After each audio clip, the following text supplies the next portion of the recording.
this is a word that for a really long time sort of encompassed everything about who I was. I am a person who stutters, and it really impacted my life in a way, in every way that anything that you could describe yourself could. I spent a lot of time just being very embarrassed about speaking, incredibly ashamed about the way I sounded, and so I it shaped, how I view and approach communication in a way that for years and years was not productive. It wasn't positive. And so, after all this time of trying to hide who I was, I sort of figured out that, I'm not a bad person as a result of having a speech impediment. However, I am a little bit different. And as a result of having this sort of situation like that is outside of the norm, I knew that I was going to have to make some changes. But before I get into that, I want to talk about a little bit about my journey to get here as a person who speaks about stuttering all over the world. So this is me when I was around 4 years old. I know, adorable. And this is around the age that my parents said that they began to see signs of some sort of speech impediment. But it's actually really normal to have kids who are between the ages 3 to 5 have a speech impediment, and the vast majority of them, they just outgrow it by the time they hit first or second grade. Well, as time continued to go on, it became incredibly clear that I wasn't going to grow out of this. This was going to be, excuse me, a part of my life. Sorry. And so, as a result of just being really insecure about how I talked and how it took me a little bit longer to say things, I began to develop these little speech neuroses. There are sounds, N's and M's and P's and T's that where I have a little bit of a problem, saying things occasionally. And so, I would begin to avoid all of the words that I felt really uncomfortable saying. And another thing that I would do is I would just, avoid conversations that, I wasn't totally comfortable having because I didn't know if I was going to be able to be fluent or not. And so, over time, I got a little bit older and, things get a little bit harder in school. You have to spend more time reading. You have to spend more time talking and doing presentations. I began to just get a lot more and more afraid of talking and more angry that, I had to deal with this speech impediment. Why did I have to be so different in a really bad way? And so, I went through life. I went through high school. I went through college. I got out into the workforce. And, I just thought, and well, I hoped that by the time I hit, my adulthood of 22 or 23 or 24, that I would just be so comfortable that I wouldn't stutter anymore because I would be a grown up and it's not a big deal. And that isn't what happened. I spent a lot of my 20s being afraid to really pursue the, kinds of work that I knew was going to make me feel, really happy, work that I was passionate about, because I was too afraid to just go out there and to try to hit the kinds of jobs that would lead to that work. And so I finally sort of came to a point in my life when I knew that, okay, like, if I keep going this route, I'm never going to be happy. I'm never going to have really great relationships with my parents or with my friends or with, other family members, or even, or especially with a significant other. And so I decided that I had to sort of face this fear of talking head on, and that's when I chose to pursue public speaking. Now, I'm not saying that I was pursuing public speaking as a way to like find a new career and travel the world and be a consultant and work with really amazing companies, because that was so far beyond what I thought was possible for me. Again, I'm a person who stutters. I'm from Illinois and smack dab in the middle of USA. That's just not what you do, But, as I was giving that first talk, I realized that, one, I can do this. I can speak, and it's okay if it takes me a little bit longer to, say things, one. And two, people actually wanted to hear me. I had information that could help people.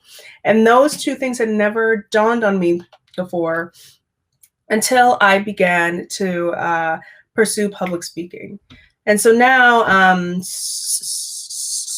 several years later, I have my own consultancy. It's called Communologue.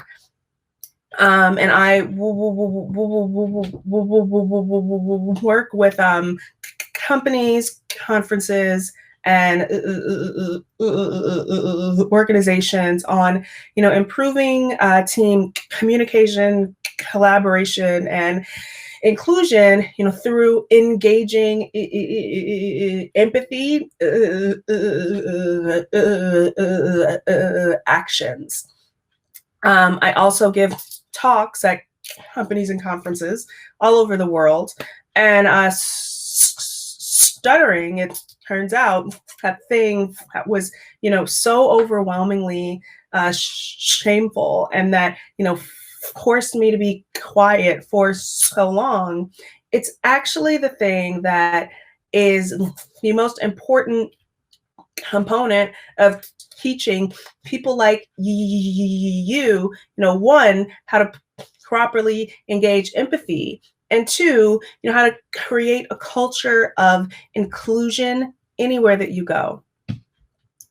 So that's what I'm here to talk about, is, engaging empathy in a way to create a more inclusive culture. And so, the goal here is to teach you to create a culture of inclusion at your company, or just on your team, or just in your life, with the proper empathy actions. So at the beginning of, every talk I give, I like to cut some expectations and, just explain some deliverables. And so, the first thing I say is that, I want you to be able to define empathy on your own terms, in order to really, have empathy for other people, and to, engage empathy in an actionable way. You have to first identify what empathy, means, looks, and feels like to you. I want you to be able to, be in the proper mindset to truly engage empathy. we live in a very fast-paced world where we don't often, take a second to, feel. And so I want you to be able to tap into those emotions that are going to, you know, excuse me, help you to really connect with those around you as quickly as possible. And, finally, I'm not going to teach you anything that you don't already know. A lot of these concepts that we are talking about are things that, you learned way back in, when you were, 3 and 4 and 5. My whole goal here is to sort of, is to reframe these very basic ideas and repackage them into proper actionable steps that you can use in the office every day as a way to just boost the environment and make everyone around you feel included and feel like they belong. So let's begin. In order to engage empathy, we first need to talk about what empathy is. And so the definition that I hear a lot, and it is the dictionary definition, is the ability to understand and share the feelings of another person. And I think that that's a great definition. It explains it well, but the problem is that it doesn't give you any sort of action items. It doesn't tell you here's what you have to do. And that's because empathy as a noun is an idea. It is intangible. It doesn't have any real meaning until you give it some sort of directive. And so over the course of the years, as I was giving these talks and talking about this, I knew that I had to figure out how I could explain this very abstract concept, right? And so I thought, what's a similar concept that everybody knows and everybody understands, but nobody gets? And then it came to me. That concept is love. Oh, so brand new love is exciting. You think you can do absolutely anything because this person is in your life. You write ridiculously, embarrassingly, just dumb text messages. I don't know who has time to do all of this. Nobody has time for this. Well, I guess now in quarantine, we all have time for a lot of stuff we didn't think we did. And so you write long text messages about how this is the best person ever. You have to show people when we could go places, at least here in America, we're still not supposed to be going places, how much you love them by doing really, really regrettable things like wearing matching denim outfits, But that new love is just the most magnificent feeling ever. You meet a person and you just connect and you can't explain it. You just love them and you want to be with them all the time. And I would do anything for love, but I won't do that. Good one. But you would do anything for love, anything for this person, even though you don't really know them all that well. And you just met them and you're like, I love them. Why? I don't know. They're amazing. And then, as time goes on a little bit, you sort of fall into more of a routine. You get to know this person. You guys come into more of sort of a real life, day-to-day existence. And so all of these warm and fuzzies that you felt at the beginning, it kind of turns into, life. And I love this tweet because this is definitely something that I've said to my husband a time or two. And so, in the beginning, brand new love is just magnificent. Again, it is beautiful. You're on cloud 9, cloud 99. But then after a while, you realize that, it's not just about how you feel and how you make another person feel. It's about, choosing to love this person every day, right? So love as a noun is an idea. It's a beautiful idea. It is quite possibly, arguably the best idea, but it is intangible and it doesn't have any meaning until you give it the meaning. And that's why love as a verb is a choice. And it's a choice that you have to make every single day. It's also a choice that is between, you and this other person that you are, engaging in this relationship with. This could be a spouse. This could be a partner. This could be your, like parents. This could be your friends.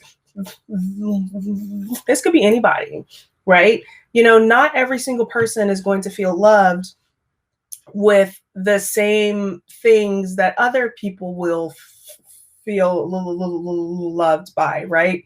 An example is for some, people, they feel a lot more love if they are able to, just talk about their problems and be very vulnerable and explain how they feel. Other people are going to feel loved if, you just spend time with them and just, like give them a place to sort of, just forget everything, right? Love is how you define it, how you and your partner or spouse or friend or parent or whoever it is, it's how you define it. So let's bring this back to empathy. Empathy as a noun is an idea. It is a great idea, but it's completely intangible and it doesn't have any sort of power in its punch until you define, what that empathy is going to look and feel like for you. And that's why empathy as a verb is a choice. And it's a choice that you need to make with your coworkers and with your managers and your direct reports, and your team as a whole. And when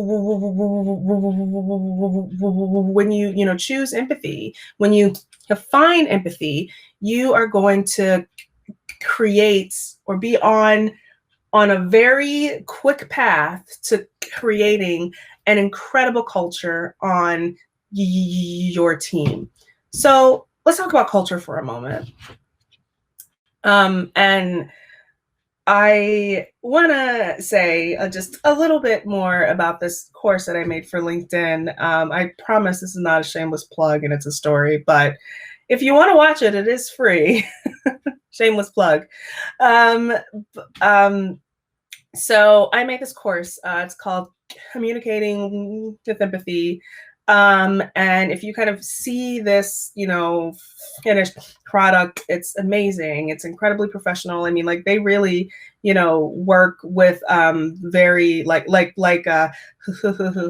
Hollywood type people. And so everything looks clean. It looks very much like, you know what you're talking about. And it's incredible. I mean, they like fly you out to Southern California. You're like on the beach. There's palm trees. The weather is amazing.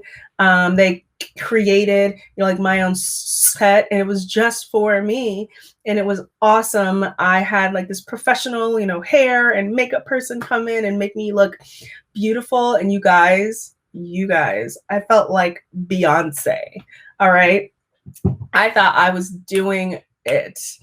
And so I was so hyped up. I was ready to go. I was ready to create the most amazing course that LinkedIn Learning had ever seen. And then day one happened and I saw teleprompter. And so as a person who stutters, something that you become very comfortable or very familiar with is this whole idea of having to read out loud and how it is the worst possible thing you could ask me to do.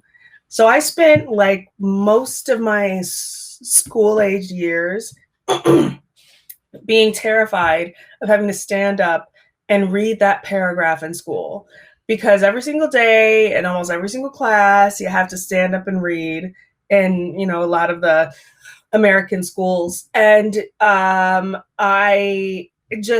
always felt really uncomfortable for me because I could never get through even like a couple of words with any sort of fluency.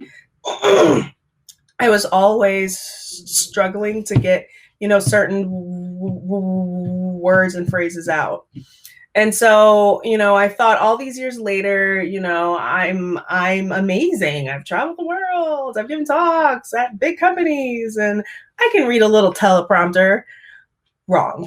The first day they put this up and they showed me the teleprompter was terrible, but it was the first day, you know, you were uncomfortable. By day 2, it was so bad that like I could not get through like 2 or 3 words without stuttering so much that they couldn't put out the product I was trying to create. And so I remember sort of going back to my hotel and just crying, because I had worked, you know, so hard on trying to, you know, write, you know, these incredible scripts. And I was always like agreeable, like it's going to be fine. I can do this. And it was very clear that, you know what, I'm probably not going to be able to do this. And I was really discouraged and I was really depressed. I remember being on the phone with my husband and saying like, I don't think this is going to happen. I don't think I can do this. And I've already spent the advance. Like, I need this money. I need this to work. And so, you know, on the 3rd day when I came back to set, I sort of, you know, had this idea that, oh, there's my mom in the background.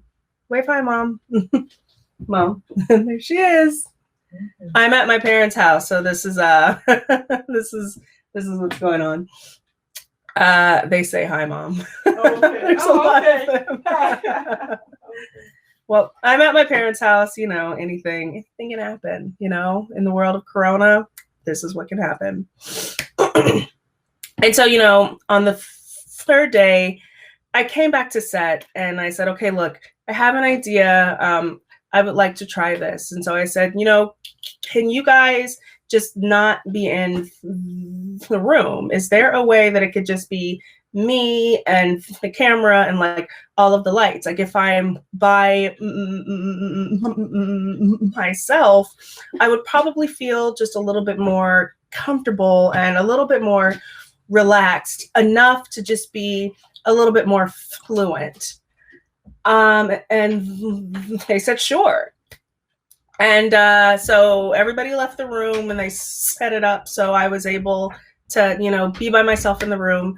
And lo and behold, I was able to sort of get through, you know, all of the scripts with enough fluency to really, to you know, create a product that they could actually, you know, use. And, you know, I look at that whole situation and think, okay, one, I probably should have been just a little bit more upfront with them about like the worst case scenario. And, you know, that's on me. I thought that it would be fine, but I didn't tell them it could not be fine. And then I get there and everybody's really shocked and everybody's really disappointed. You know, I was a part of the reason why the entire culture of that experience was really bad. But then halfway through, I was able to, you know, identify exactly what the problem was. And then it's, you know, pivoting. How do I work within this space, in this environment, on this team, and be as productive as possible? And so then, I was able to say, okay, look, here's what I can do to make this whole experience better. So a recap here, I destroyed the culture by basically lying to them. And then after I realized I was in over my head, I pivoted and I was able to change the culture just as a result of being, very vulnerable and, like asking, like, hey, like, how can I work better in this situation? And so that brings me to, what is culture? And so I found this definition. I believe this is from Harvard Business Review, and they defined it as the shared values, attitudes, standards, and beliefs that characterize the members of an organization and define its nature. And so when I see this, I see sort of two different sub definitions. And so the first one that I want to talk about is the shared values, attitudes, standards, and beliefs. And if you sort of, see those four words, they're all kind of circling around this same idea of, that being the experience that people are having when they're interacting with you as well as your company. And so if you go back to my experience with LinkedIn, the experience that they were having with me on those first 2 days was terrible. But that was because I wasn't actually being easy to work with. In my quest to be this, like, yes, I'll do anything. This is going to be great. I'm going to work really hard and everything will be all sunshine and roses. Like not saying, but hey, here's what could actually happen as well. Like not being transparent, it almost destroyed the experience that everybody else on my team was having as a result of my behavior. So the other aspect of this definition is that second half, and that is define its nature. Culture defines you, but it doesn't define you in, all the ways that you necessarily think. For me, one second. I have a cold of some sort I promise it is not corona. It is allergies, but I've been coughing a lot, so need a water break real quick.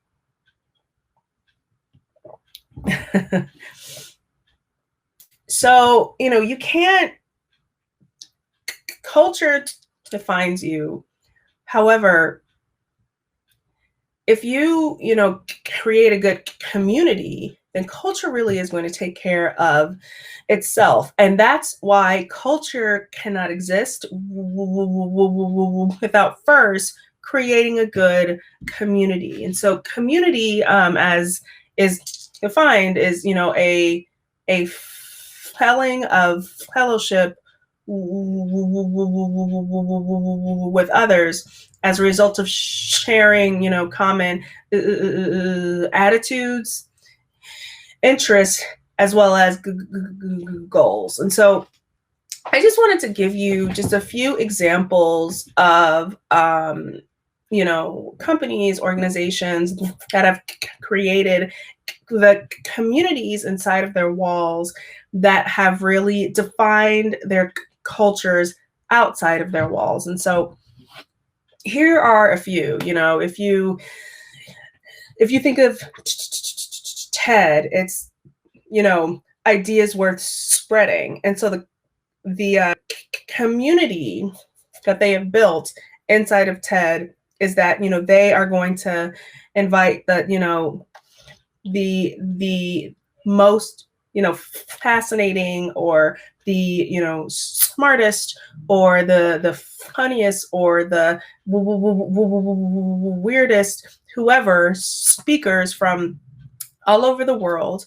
They're going to create a ton of events, again, all over the world, and just have them share stories like that are going to, one, educate, and then two, uplift. And so as a result of creating that sort of community, the culture of TED is that of positivity, is that of learning, and is that of truth, which in the world that we are in today, it's very hard to find just the truth. And TED, I think, really embodies like, hey, we are going to tell you stories that are informative, that are inspiring, and that are true. And then if you look at a company like Microsoft, their CEO, Satya Nadella, he thrives on empathy. And so just how he, approaches his team, how he approaches being a leader and a manager of people is, through, or has the foundation of being incredibly empathic. And so as a result, the culture there that, all of us hear about is a positive one. On the other end of the spectrum, you have a company like Uber. I don't want to kick them or anything like while they're down, but we all know, like how bad things were at Uber for a while.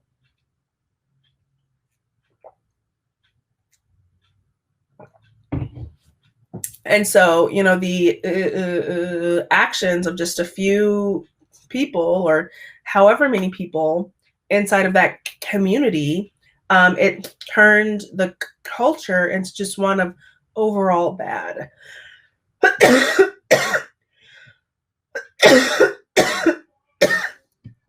Sorry, cough attack. Of course, it happens during my talk.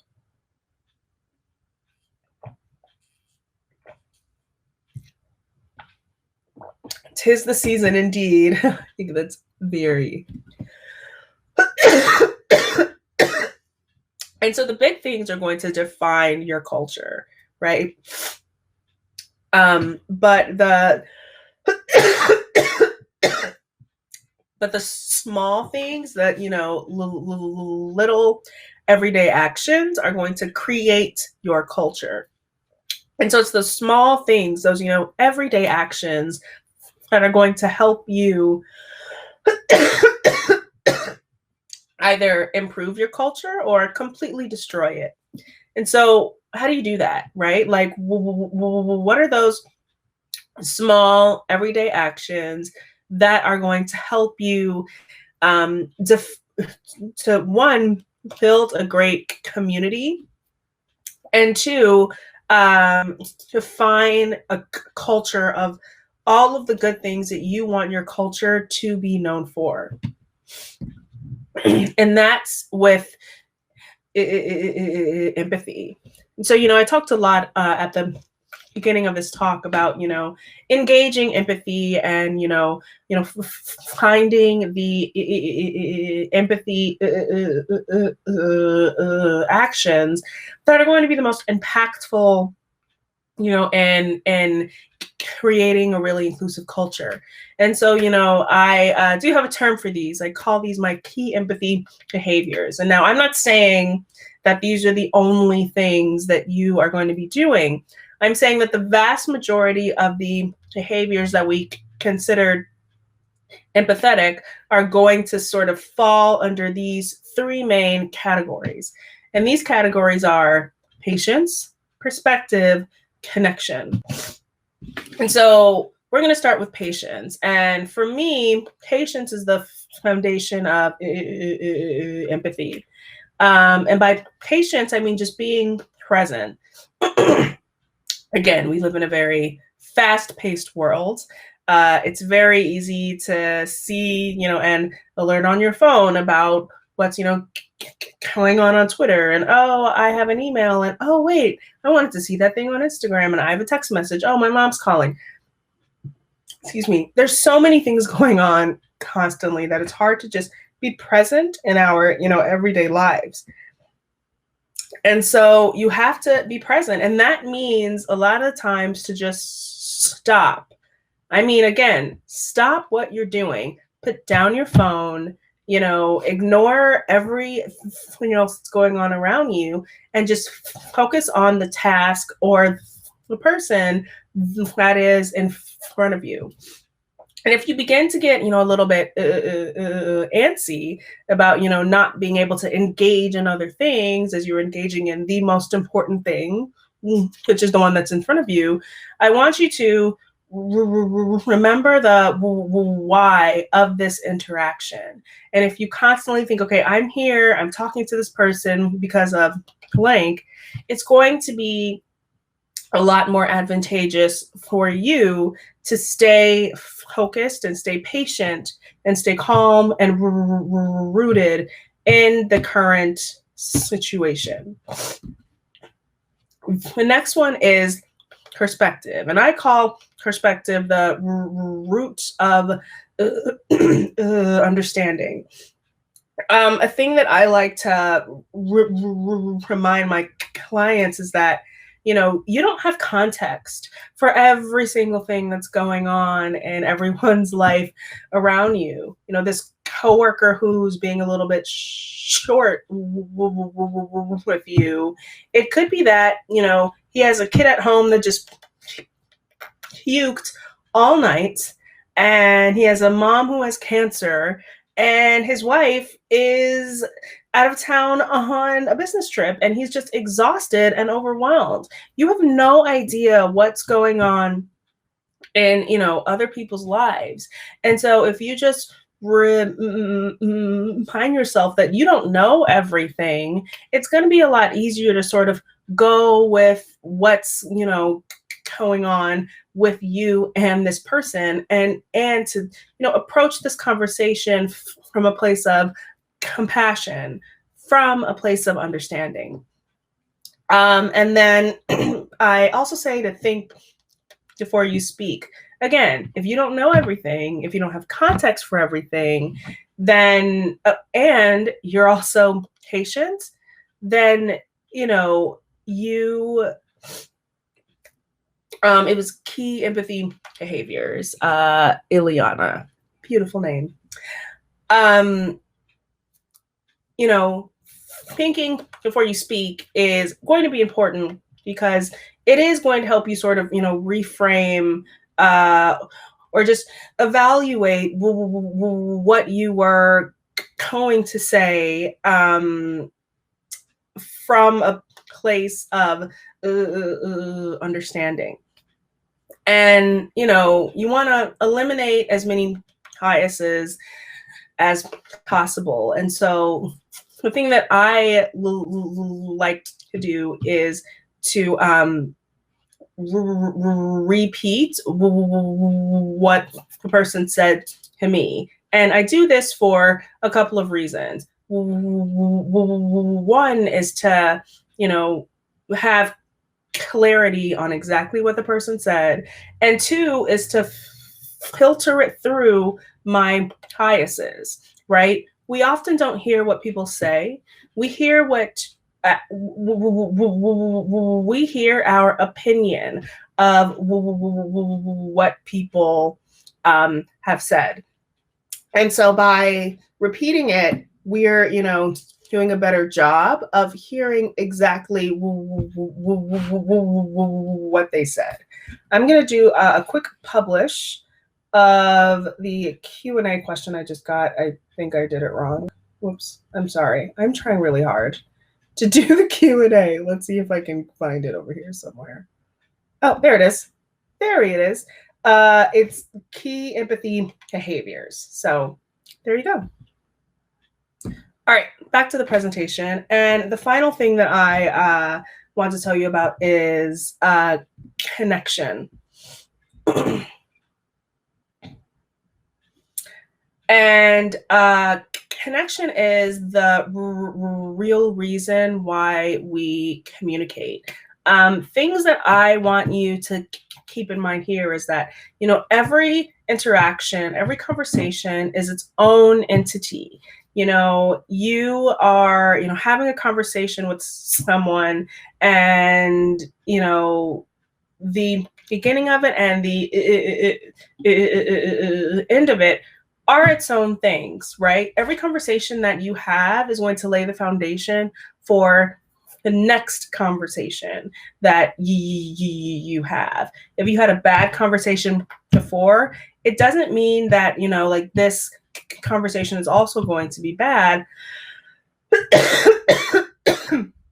It just means that you need to, like, approach this conversation as its own thing, right? So you want to speak with intention first, and then for impact second. The intent here is always going to be the, one to keep the relationship going and to keep the conversation, pushing forward. And then I say that this is the beginning. Every time you end a conversation, again, it's it's continuing to build upon a relationship. Relationships, they sort of go through all of these phases. They, ebb and they flow. And so, every time you end a conversation, you are beginning, a new aspect of your relationship. So in order to really connect, you have to make sure that you're communicating with patience and perspective, in order to really help empathy to grow. So this is the end of my presentation. Here is all of my contact information. I am actually creating a longer form course, on these key empathy behaviors. And that's going to be available on my website towards the end of this year, in Q4, in the fourth quarter, probably around November. And yeah, I'm incredibly active on Twitter as well as on LinkedIn. So please, please, please reach out. I love to get your notes. And then if you have any other questions, you can also send me an email. And with that, thank you to everyone here who was a part of this amazing conversation. And thank you to everybody over at IT Matters, especially Joanna, for putting this whole thing together. She's just an absolute gem. She works really hard, and it's been an absolute joy to be a part of this. So, Crystal, take it away. Thank you so much, Sharon. I absolutely loved your talk. It was amazing.